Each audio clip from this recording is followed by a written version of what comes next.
Hello dear students, this is Bhagyashree Wankhede from Electronics and Telecommunication Department, NIT Polytechnic Nagpur. Welcomes you all for the last lecture of unit number 3 of Process Controller, and the topic is Controller using op-amp from the subject Control System and PLC. The course outcome related to this topic are the test the performance of various types of controllers, and the COPO mapping is as given below. Learning outcomes means after completion of this topic, you will be able to understand the application of controller using op-amp. अब आप लोगों को हमने जितने भी previous lectures देखे हैं इस टॉपिक के, हमने अलग अलग टाइप के कंट्रोलर्स डिज़ाइन किए, जैसे इंटीग्रल कंट्रोलर, डेरिवेटिव कंट्रोलर्स, उसके बाद में प्रोपोर्शनल कंट्रोलर्स, और ये हमने जो डेवलप किए या इनका जो स्टडी किया है that is just to enhance the performance of the control system. So controllers हम दूसरे तरीके से भी डिज़ाइन कर सकते हैं बाय यूजिंग द ओपैम्प्स.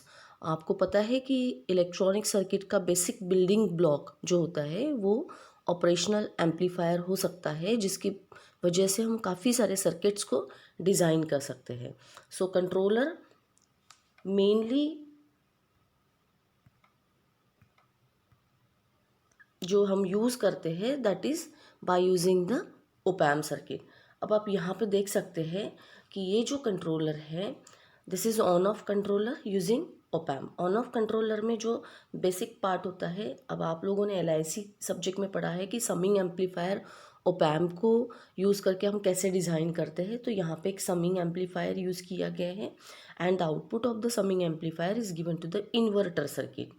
और इन्वर्टर का जो भी आउटपुट आएगा वो कंपैरेटर पे हम देंगे, और कंपैरेटर का बेसिक काम होता है दो इनपुट्स को चेक करना. इफ़ इट इज़ ग्रेटर जो तो उसका आउटपुट हाई हो सकता है या लो भी हो सकता है.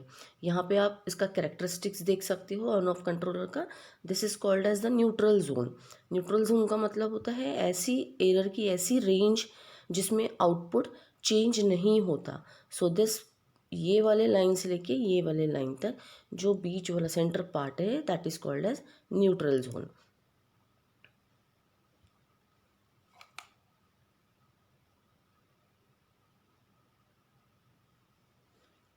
सो अब हम आगे देखेंगे कि हाँ, ये जो टाइप है this is called as the proportional controller using op amp.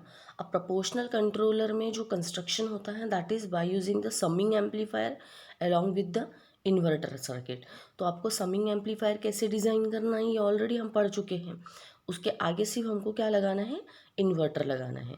अब यही कंस्ट्रक्शन को ध्यान में रख के हमको बाकी सारे इंटीग्रल और डेरिवेटिव ऑपरेशनल एम्पलीफायर्स इनको यूज़ करना है. सो नेक्स्ट देखते हैं हम लोग कि प्रोपोर्शनल कंट्रोलर यूजिंग ओपैम्प का जो आउटपुट रहेगा that is V out is equal to GP VE plus V0. अब GP is nothing but the gain, और गेन आपको पता है इन्वर्टिंग एम्पलीफायर का gain feedback resistance upon input resistance होता है. सो यहाँ पे भी हमने एज अ समिंग एम्पलीफायर वहाँ पे यूज़ किया है, और वो भी इन्वर्टिंग मोड में यूज़ किया है.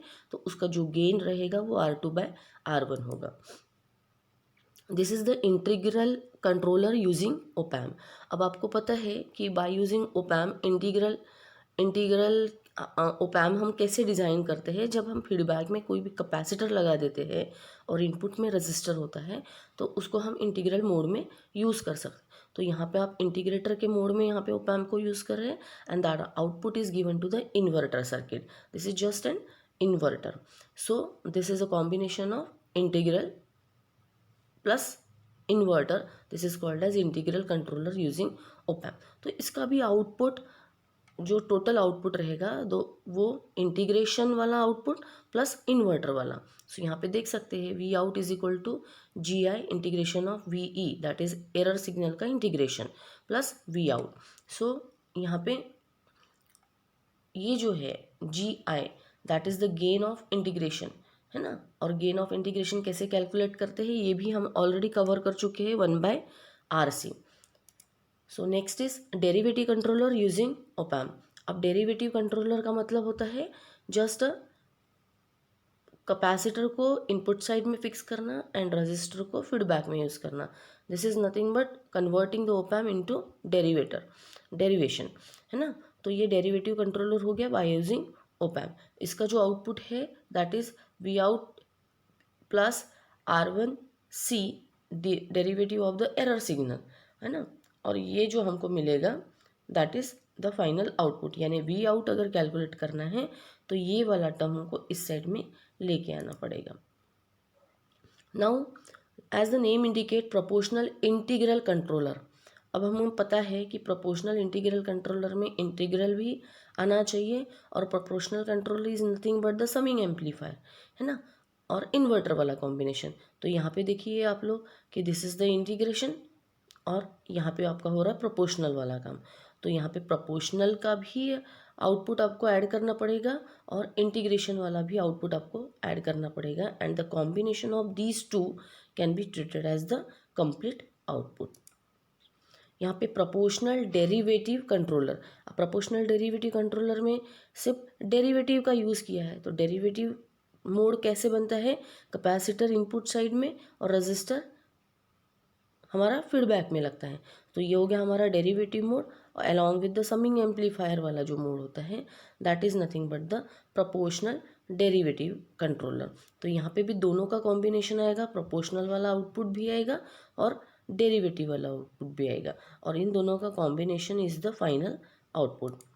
Next is proportional integral derivative output. अब आप इसमें तीनों नाम इंडिकेट कर रहे हैं तो हमारे तीनों सर्किट्स दिखना ज़रूरी है. सो यहाँ पे 3 स्टेज में काम हो रहा है. तो पहला होता है स्केलर लेवल. तो ये लेवल को शिफ्ट करने के लिए यहाँ पे एक सर्किट यूज़ किया है हमने bye using the op amp. This is nothing but the inverting amplifier, है ना. फिर इसमें सेकेंड स्टेज में 3 पार्ट्स लगे हुए हैं जिसमें फीडबैक में कैपेसिटर है दैट इज़ इंटीग्रेशन, है ना. तो जहाँ पे इनपुट में कैपेसिटर लगा है वो डेरिवेटिव और यहाँ पे इन्वर्टर लगा हुआ है. This is nothing but the inverter circuit. So इन तीनों के कॉम्बिनेशन का जो आउटपुट आएगा that is given to the summing amplifier. Now हम तीनों का डिज़ाइनिंग हम पढ़ चुके हैं. So will finalise the summary now. By completing the topic, we came to know the classification of the control action. We came to know about the related terms of control action. We discuss about the composite mode of the control action and its type like proportional, integral and derivative. We know the controller using op amp along with their equations. So dear friend, thank you for watching this video carefully and I hope you enjoy the lecture because of the combination of all the types.